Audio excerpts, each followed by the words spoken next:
Las enseñanzas del Cristo resucitado a las Américas continúan y creo que hemos llegado a una de mis partes favoritas.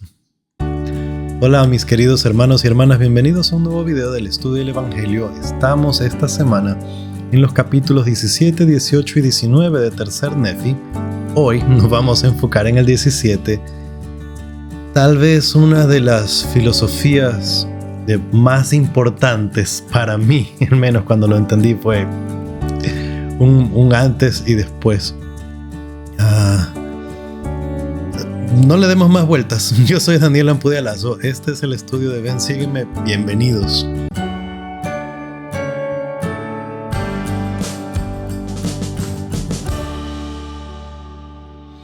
Tal vez escuchen un poco extraño mi voz. Estoy algo enfermo, nada de qué preocuparse, nada terrible. Un poco, como decimos acá, con la garganta. No sé si en sus países se diga igual. Pero nada de qué preocuparse. Como les dije, un poquito decaído, un poquito la voz rara, nada más. Si toso durante el video, me disculpan, por favor. Vamos al capítulo... estamos ahorita en el 16. Esto es de la semana pasada. Y déjenme regresar al 15. Lamentablemente no pude... Como les dije, los cortes de luz y muchas dificultades de tiempo. Se hizo bastante complicado este último video, pero no me preocupé tanto porque la información que había en ellos no era igual de densa que la que hubo en los días anteriores. El 11, el 12, 13 y 14. Fue mucho. 15 y 16, brevemente me gustaría decir algo. Y es que Jesucristo se concentra aquí en hablar que Él dio esta enseñanza en el viejo mundo. Tengo otras ovejas que no son de este redil. A los nefitas les dice, ustedes son las ovejas que les dije a ellos. Tengo otras ovejas que no son de este redil. Entre las cosas interesantes que vemos es que Él les dice, ustedes son mi pueblo, que es la parte linda. Ellos son de José, son de la casa de Israel y son el pueblo del convenio, que fue una rama separada, como lo aprendemos en la alegoría del olivo.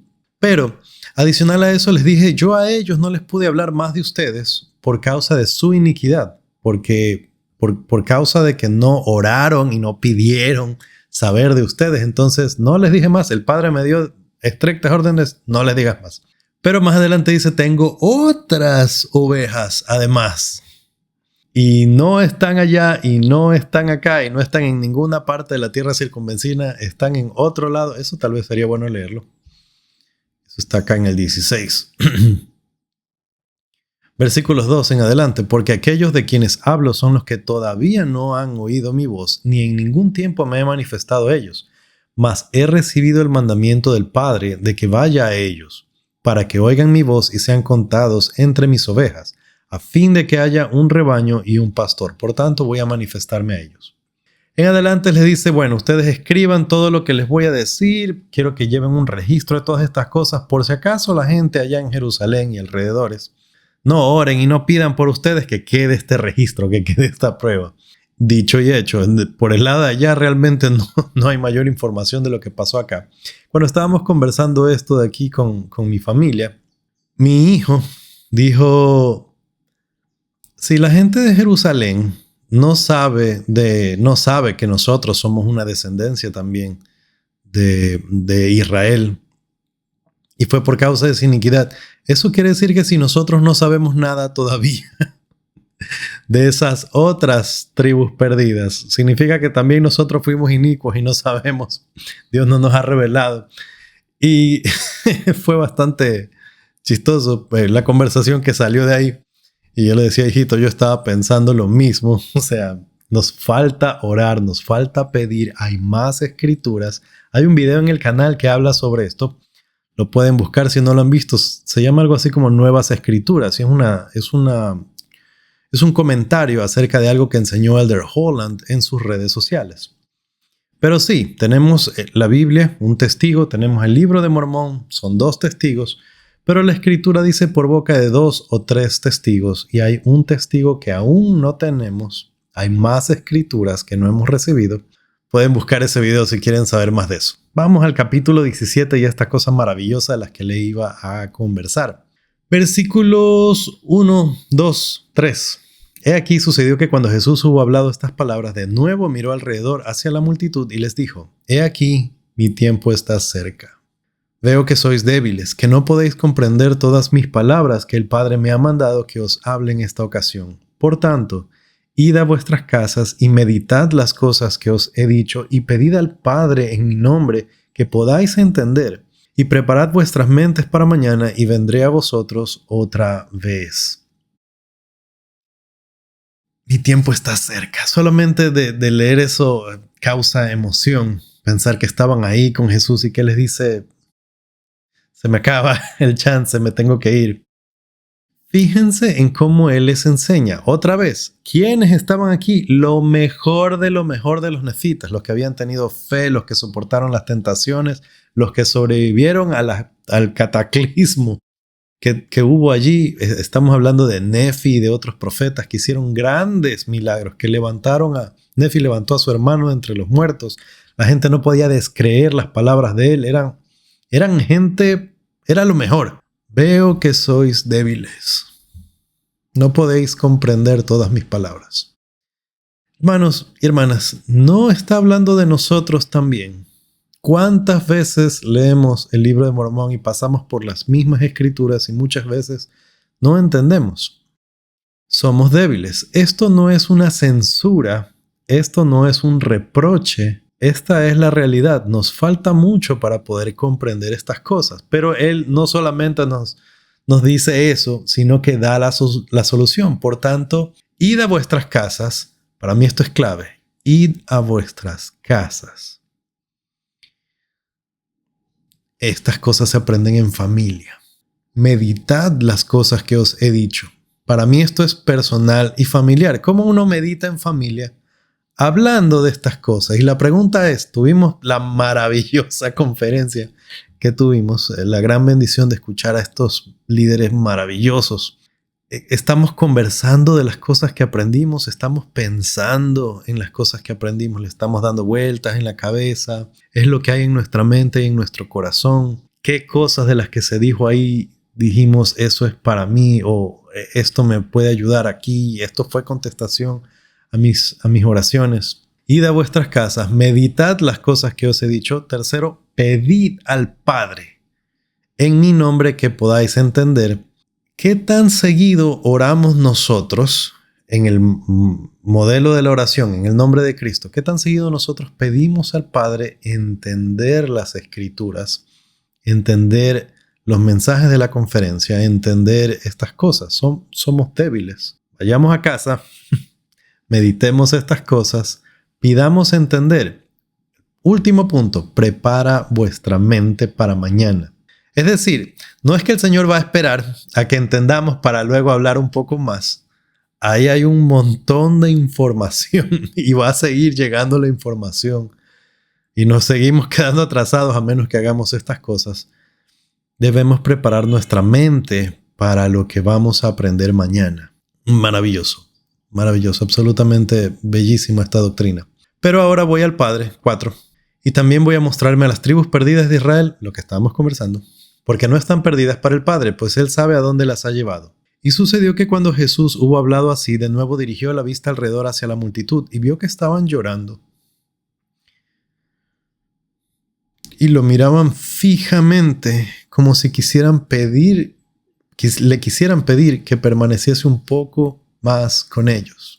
Hay una famosa teoría dentro de las muchas filosofías del mundo que habla de la determinación. Esta teoría dice que no tenemos tal cosa como albedrío o libertad, sino que todo ya está determinado y todo va a pasar de una forma específica. Yo siempre he pensado, eso es absurdo, por muchas razones, pero obviamente cuando uno escucha la filosofía tiene sus argumentos, tiene sus posturas y es complicada de refutar, excepto por si nosotros tenemos creencia en Dios y realmente creemos en estas cosas. Dios nos enseñó que tenemos el albedrío, que Él nos dio el albedrío.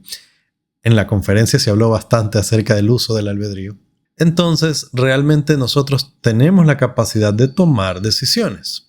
Fíjense como premisa en lo que había hablado Jesucristo. Jesucristo dice que el Padre le dijo que debía mostrarse a las tribus perdidas. Él tenía ya un mandato de Dios y tenía una agenda de lo que tenía que hacer. Sin embargo, Él ve a las personas, las ve llorando, ve cómo lo miran como que le quieren decir algo pero no se atreven. Versículo 6 y en adelante. Y les dijo, he aquí mis entrañas rebosan de compasión por vosotros. Tenéis enfermos entre vosotros, traedlos aquí. Tenéis cojos, o ciegos, o lisiados, o mutilados, o leprosos, o atrofiados, o sordos, o quienes estén afligidos de manera alguna. Traedlos aquí y yo los sanaré, porque tengo compasión de vosotros. Mis entrañas rebosan de misericordia. Pues percibo que deseáis que os muestre lo que he hecho por vosotros, por vuestros hermanos en Jerusalén, porque veo que vuestra fe es suficiente para que yo os sane. Jesucristo tenía un plan, tenía una agenda, tenía un mandato del Padre, y esto no quiere decir que desobedece al Padre, pero fíjense cómo Él reorganiza el plan que ya tenía, cambia todo, y no es un pequeño ajuste, es un cambio grande que Él hace. Tenemos la voluntad de Dios. Dios dice, aquí va a pasar esto, después va a pasar lo de aquí, he mandado a que después se haga lo de allá. Pero nuestro Padre y nuestro hermano mayor están dispuestos a hacer ajustes a estos planes, cambios, por causa del amor que nos tienen a nosotros. Y esta es la evidencia. Esto no fue poca cosa. Enfermos, tenéis enfermos, traedlos a mí y yo los sanaré. Un detalle también muy importante es que Él puede percibir estas cosas. Percibo que deseáis que os muestre lo que he hecho por vuestros hermanos. Ellos habían leído y escuchado a los profetas hablar de todas estas cosas que Jesús iba a hacer en el viejo mundo y querían verlo. Ellos querían conocer esas cosas. Y Él dice, veo que vuestra fe es suficiente para que yo os sane.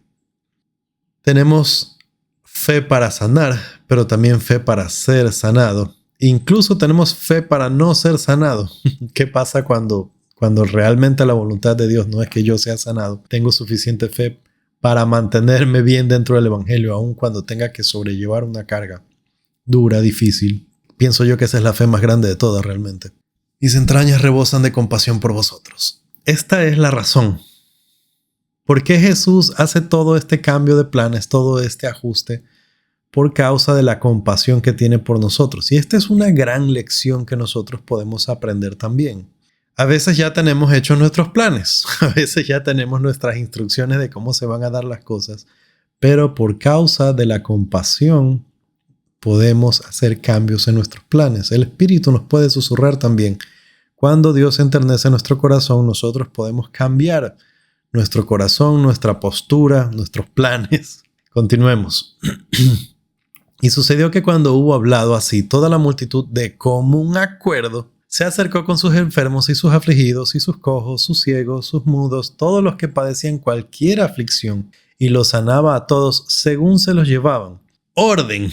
Estamos hablando de un cambio de planes, pero fíjense cómo se hace todo en orden, de común acuerdo, todos bien organizaditos, iban pasando poco a poco, y Él los sanaba según se los llevaban. Aquí no había una persona tratando de adelantarse en la fila, meterse en la columna.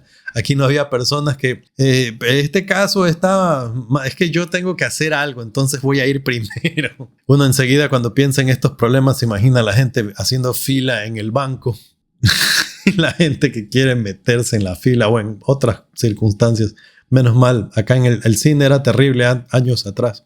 Después cuando empezaron a vender las bancas numeradas ya se acabó ese relajo de la fila. Pero bueno, las cosas se hacen en orden.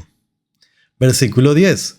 Y todos ellos, tanto los que habían sido sanados como los que estaban sanos, se postraron a sus pies y lo adoraron. Y cuantos por la multitud pudieron acercarse, le besaron los pies al grado de que le bañaron los pies con sus lágrimas.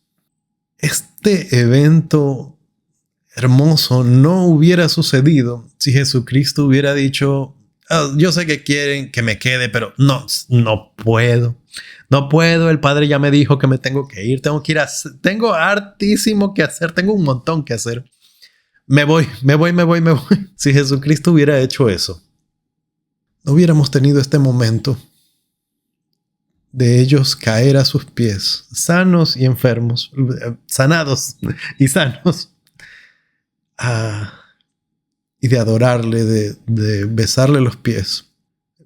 Jesús es el Cristo, por buenas razones. Sus entrañas rebosan de misericordia por nosotros. Y hay cosas que pueden cambiar. Hay cosas que Él puede cambiar por causa de nuestro amor, de su amor por nosotros. Versículo 11. Y aconteció que mandó que trajesen a sus niños pequeñitos. De modo que trajeron a sus niños pequeñitos y los colocaron en el suelo alrededor de él. Y Jesús estuvo en medio y la multitud se dio el paso hasta que todos le fueron traídos. Y aconteció que cuando los hubieron traído a todos y Jesús estaba en medio, mandó a la multitud que se arrodillase en el suelo. Después de que sucede todo esto, no dice, bueno, ya estoy apurado, ya hice lo que tenía que hacer, me voy. Esto era lo que querían, ¿cierto? Bueno, ya está, me voy. El Cristo enseñó, si te piden ir 1 milla, ve con el 2. Si te piden el manto, déjale también la capa. No son palabras vacías.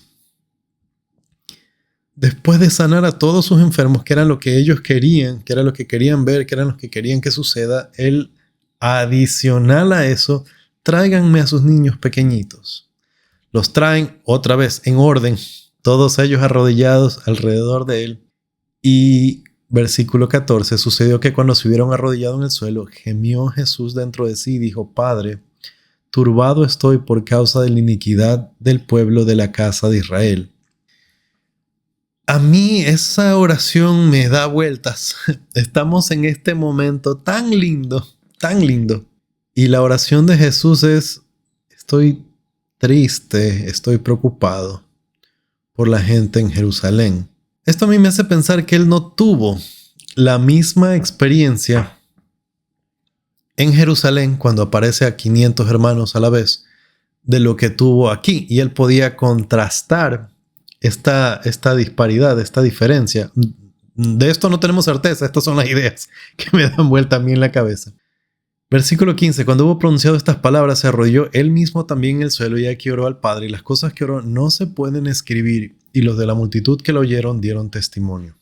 16, y de esta manera testifican, jamás el ojo ha visto ni el oído escuchado antes de ahora tan grandes y maravillosas cosas como las que vimos y oímos que Jesús habló al Padre. Y no hay lengua que pueda hablar, ni hombre alguno que pueda escribir, ni corazón de hombre que pueda concebir tan grandes y maravillosas cosas como las que vimos y oímos a Jesús hablar, y nadie puede conceptuar el gozo que llenó nuestras almas cuando lo oímos rogar por nosotros al Padre.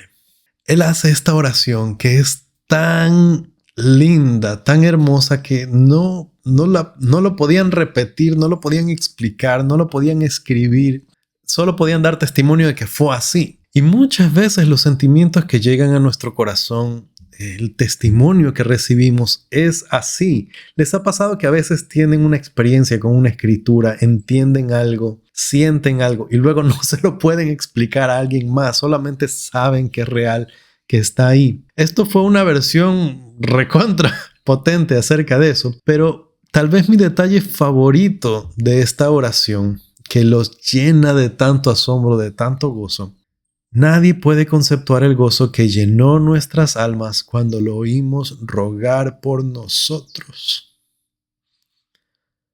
al Padre. Podemos aprender esto de Jesús. Cuando nosotros estamos visitando a alguien más, nosotros podemos orar al Padre Celestial a favor de esta familia a la que estamos visitando, a esta persona con la que estamos. En casa, cuando oramos, oremos por nuestros niños. Pidamos por ellos. La oración siempre decimos nosotros cuando estamos varias personas, pero si estamos en familia, pidamos por nuestros hijos. Podemos pedir también por nuestra pareja. Es algo que tal vez no hacemos con frecuencia en oraciones en público. No les digo que hagamos esto en la capilla, porque en la capilla sí tenemos que orar a nombre de todos. Tal vez en la capilla lo que podemos decir de forma general es: bendice a nuestros niños. En vez de nombrarlos uno por uno, porque ni modo, no, o nombrar a los míos cuando estoy haciendo la oración en público para todos los hermanos de la iglesia. No tendría mucho sentido, pero en casa sí. En casa sí, incluso con familia visitando, podemos orar por sus niños también, por los miembros de la familia. Esto me recuerda una experiencia que tuve en la misión. Estábamos en casa de una familia donde almorzábamos una vez a la semana. Algo que para mí era muy triste es que yo sabía que todos de la familia, papá, mamá, hijos, eran miembros de la iglesia, pero el papá tenía mucho tiempo que no iba a la iglesia. Muchas veces sí estaba él en casa cuando nosotros llegamos, pero no, no participaba mucho cuando estábamos allí. En una ocasión sí se sentó a comer con nosotros y toda la cosa. Entonces, mi compañero, yo no tenía mucho tiempo en la misión, este era mi segundo compañero en la misión. Mi compañero empieza a utilizar todas las técnicas misionales para tratar de recuperar a este hermano. Entonces empieza a hablar con él y a decirle muchas cosas y a citar escrituras, a hacerle muchas invitaciones. Y el hombre estaba bastante reacio y empieza a citar cosas que él vio como miembro de la iglesia que no estaban bien y que las vio en líderes. Cosas serias, cosas difíciles de soportar. Él vio a un líder hacer malversación de fondos, que es un pecado terrible. Entonces llegó un momento de la conversación en que el hombre se exaltó. Estaba ya acordándose de cosas que le daban mucha rabia, mucho coraje. Entonces él ahí fue que soltó la sopa, como decimos acá. Ahí fue que él mencionó que él vio esto pasar de un líder de la iglesia y que le molestaba mucho el ser tan pobre, porque eran de una condición económica limitada. Y decía, yo tener así lo poco que tengo y míreme mi ropa, y uno donar dinero a la iglesia para que este hombre XYZ. Entonces yo todo el tiempo estaba calladito porque, como les dije, no tenía mucho tiempo en la misión, no dominaba mucho las técnicas y todas las cosas, y mi compañero yo estaba recibiendo en ese momento un masterclass de todas las técnicas de la misión. Yo era así, wow, mi compañero. La forma en la que él enseñaba y cómo estaba debatiendo en ese momento, y hizo su mejor esfuerzo. Fue un muy buen misionero, fue un excelente compañero para mí. Entonces, cuando ya terminó todo esto, él le dijo, hermano, nos gustaría, él compartió brevemente su testimonio y le dijo que si podíamos hacer una oración.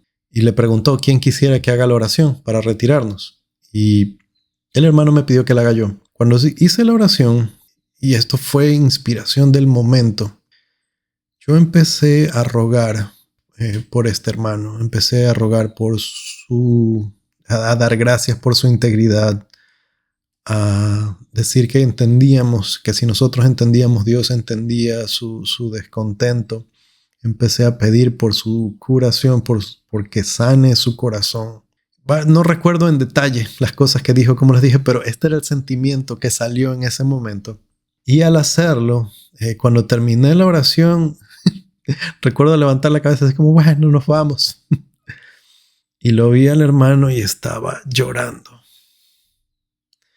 Llorando como niño. Y se levantó y dijo, mis élderes, y extendió los brazos y nos abrazó fuerte. El siguiente domingo estaba en la capilla, contento, saludando a todo el mundo, saludándonos, muy animado a nosotros. Fue una ocasión linda, realmente fue algo lindo. Y bueno, Jesús nos enseñó a hacer estas cosas. Todos se levantan del piso de estar arrodillados. Jesucristo dice, ahora he aquí es completo mi gozo. Fíjense cómo primero la oración empieza, Padre, la iniquidad de la gente en Jerusalén me pone mal. Y la oración cambia aquí a ahora es completo mi gozo. Esto me dice a mí también acerca del enfoque. Nosotros podemos estar tristes, por un lado, tristes, preocupados por ciertas cosas, afectados, pero eso no quiere decir que no podamos tener gozo por causa de otras cosas. 21. Cuando hubo dicho estas palabras, lloró.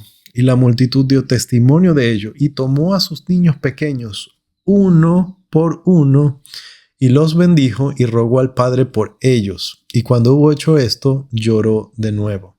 Fíjense todas las cosas que siguen pasando. Jesucristo pudo haber dicho, bueno, ya hice esta oración aquí con los niños, ya sané a sus enfermos, ahora sí me voy. No.